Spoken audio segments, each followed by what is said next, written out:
Good morning, Kingsley Community. Pastor Colleen Weirman here with another daily devotion for Thursday, February 18th, 2021. Again, using the Ignatian Workout for Lent by Tim Muldoon. We are on exercise number 3, and remember, we are still in the theme, God has created me for some good. So exercise number 3 is My Soul Longs for You. This is Psalm 42, verses 1 through 2. As a deer longs for flowing streams, so my soul longs for you, O God. My soul thirsts for God, for the living God. When shall I come and behold the face of God? Psalm 42. You could probably read all that psalm today if you'd like. So from Tim Muldoon, Jews all over the world recite this psalm during the festival of Sukkot. I probably pronounced that wrong. It's the festival of tents, or the festival of booths. This festival is a recollection of Israel's 40 years of wandering in the desert, living in tents, or sukkah, which are tents, after their exodus from slavery in Egypt. For 7 or 8 days, Jews will eat and sometimes sleep in their tents or booth and call to mind the longing for home that their ancestors would have felt as refugees. The expression of longing in this psalm may be understood as the longing for home. The plight of refugees today may shed some light on what the psalmist is expressing in these lines. Listen to what one man said of his experience fleeing genocide in Sudan. He writes, in 2005, the government of Sudan and the Janjaweed militia, probably said that wrong too, attacked my village and burned everything down. I tried to go to Chad, but government forces blocked the way, so I came to Ethiopia. When I came here, I first went to a refugee camp and was there almost 2 years. There was no security there and no services, so I came to Adas. From morning to night, we don't have anything. So we come here, the JRS Community Center. We want to learn and we want to be in peace. But right now, we have no education and we have no job. What this man expresses is a deep heart longing shared with all those who are in difficult situations of exile. That is close to what the psalmist points to in the lines above, the feeling that the place in which we find ourselves is not our true home. Whether you are in a peaceful home or completely homeless, around people you love or are alone, in a good job or school, or in a situation of dependence on others, where is your deep heart longing? How do you find yourself reacting to things going in on the world around you? When have you found yourself moved or your heart broken? Where have you reached out in sympathy for one who is suffering what you have suffered, or in empathy towards someone who is in pain, is unknown to you personally, but to whom you wish to show mercy? That is where you will meet God. Bring it into prayer. So the writer asks us to name our experiences of heart longing and give yourself time to write about why God has made your heart capable of this feeling. Ask God to lead you to the home you long for and the grace to bring others there with you. So again, it might not be a physical home, or it might be a physical home. Maybe you're homeless. I mean, think of the people at the shelters in this negative sub-zero weather. Or think of the people in Texas. They have had to leave their homes because it's been cold and no heat and no water. And they are either in a shelter or they're in a church, or they've had to go to relatives' homes. Or they're still in their home, but it's not like their normal home. They're very cold. They're trying to stay warm. So think about that. And their deep heart longing is probably to have their home back, or probably to get into their home the way it used to be. Now, a homeless person may want to be in a home. They may not. Some homeless people don't want to be, I don't think they want to be homeless, but I think they want to be in their own space by themselves. And so, you think about this, whatever that deep longing is for their heart, it could be an actual physical home. For you and me, it might be, since we're all in nice warm houses, it might be you're around people that are supposedly supposed to love you, but you feel very alone in the relationship. Maybe right now you're in a good job or you're going to a really good school, or you're in a situation where you depend on others. I think sometimes of those women that are in abusive relationships and they don't have a job. Maybe they don't have education that would be able to support them by themselves, so they stay in an abusive relationship. And there's all kinds of different situations we find ourselves in where we have a deep heart longing for God to help us out of that situation. So if you've ever been in a situation like that, how have you shared your experience with others that might be in a similar situation where you can extend mercy just by sharing your experience with that person? Now, it's not always going to be the same experience, but you'll be able to speak from your own story, and the other person will be able to glean what they need to glean because God is there. You're pouring out your heart in the situation you were in, and now you find yourself in a better situation.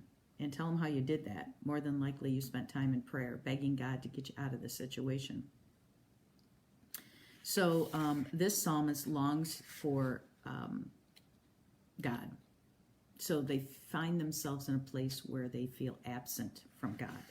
So if you're in a place like that right now, cry out like the psalmist did to God and write down, it says, your heart longing. Where would you like to be right now? What would it look like if you were in a different situation? Or what would that situation look like to be different? So we're going to take an action today, and that is talk to loved ones about the source of your heart longing, so people that you can trust, and learn what talents they see in you that might bring mercy to others. Now, sometimes you're in a situation where you have to get out of it right now, or you have to find a safe space, and you need to do that right away. But others of you have already been through that and can speak maybe at a women's shelter. There's many that I know that have been in relationships where they haven't shown bruises, but boy, have their heart shown bruises because they've been in a verbally abusive relationship, or they're in a verbally abusive relationship. So what is your heart longing for that situation? And if you've been through it and you've come to the other side and God has brought you through there, how might you be able to share that experience and extend mercy on others who feel hopeless? Because I'm sure when you were in that situation, you felt hopeless. And maybe it's not even all of that real serious stuff. Maybe it's more like you just don't feel right with God. You feel like, I don't know, you're just going through the motions. And you really long for a deeper relationship with God. If that's what it is, then write it down. Tell God what it is and ask Him to show you how you might be able to extend the experience that you've been through of just feeling like you've had a dry moment. Sometimes it gets really difficult, and they call it the dark night of the soul. Mother Teresa went through that, where she wanted to give up everything. If you read some of her letters, many of the saints, St. Augustine and some of these other saints have gone through these dark nights of the soul. And that doesn't mean just one night. That means months, sometimes years of just feeling dried up and not feeling the presence of God. Now, God is there. God hasn't gone anywhere. Sometimes those are pruning times for us. Maybe there's something that we refuse to get rid of, so God's going to prune us. And He doesn't pull away. We pull away. And so how can we get back to our heart longing for God and the presence of God? This is, again, Lent. It's time for reflection.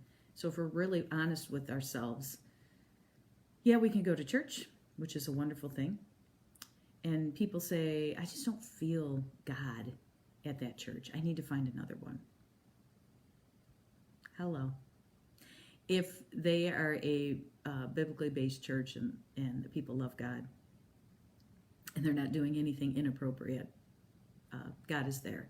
I can tell you, I've been to churches where the lampstand has been taken away, where there is coldness, the people, I don't even think are believers in God, and you can tell there's no, and what I mean by the lampstand is Jesus has left the building.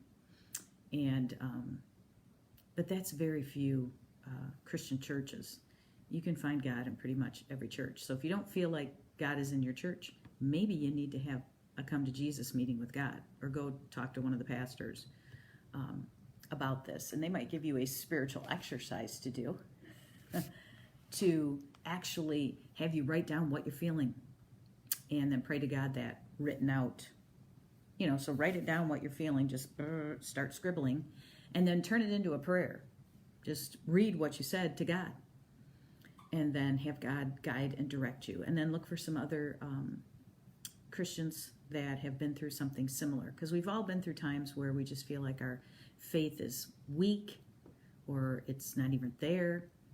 But be assured, because of all the assuring scriptures in the Bible, that God hasn't gone anywhere. God loves you. He knows every part of you. It's just you and your heart is longing for a deeper relationship with God. So read Psalm 42 today and take some action. Think about the situation you're in and what you really long for deep in your heart.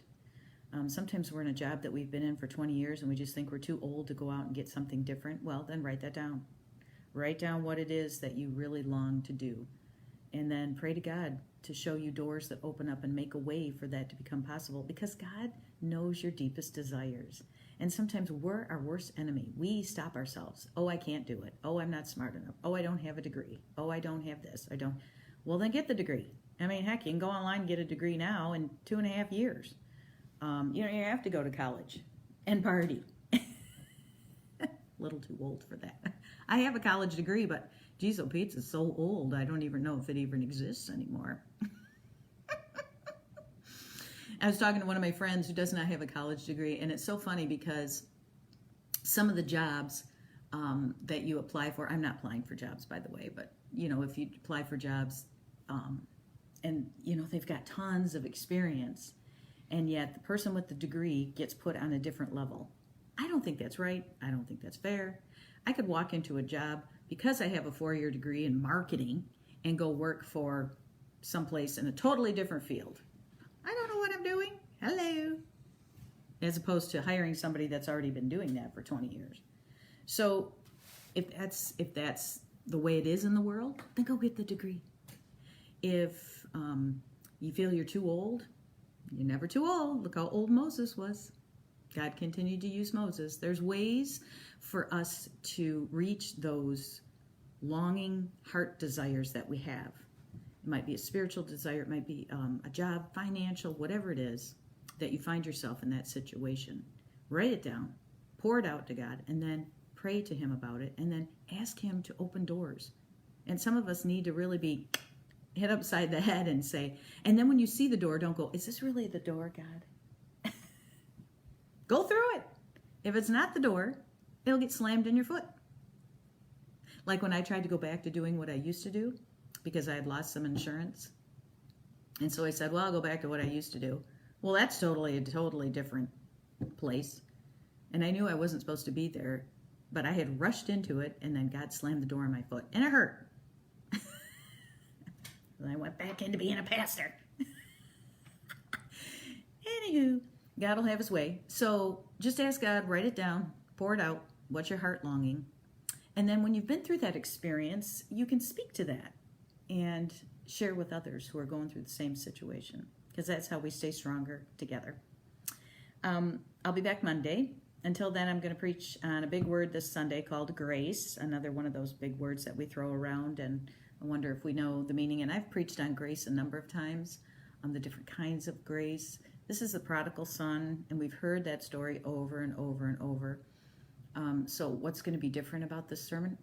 I don't know yet. Pray for me. What I'm thinking is I really would like to know what grace looks like in a way that brings the prodigal son to a visual way of looking at it. And so I'm hoping to use a video, an updated video of a music video of a prodigal son and his father. And to know a little bit of the Jewish history behind what that prodigal had to do when he came back into town.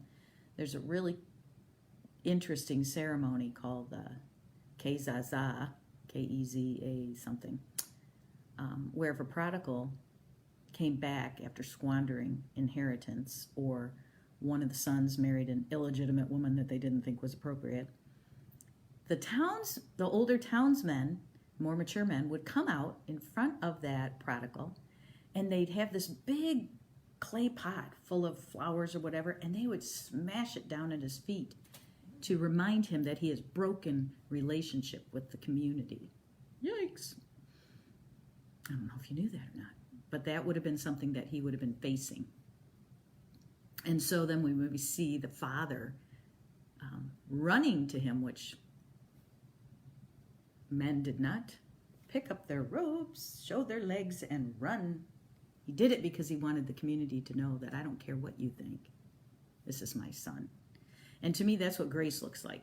And so I don't know how I'm going to put that all together, but I might smash a pot. Could be fun.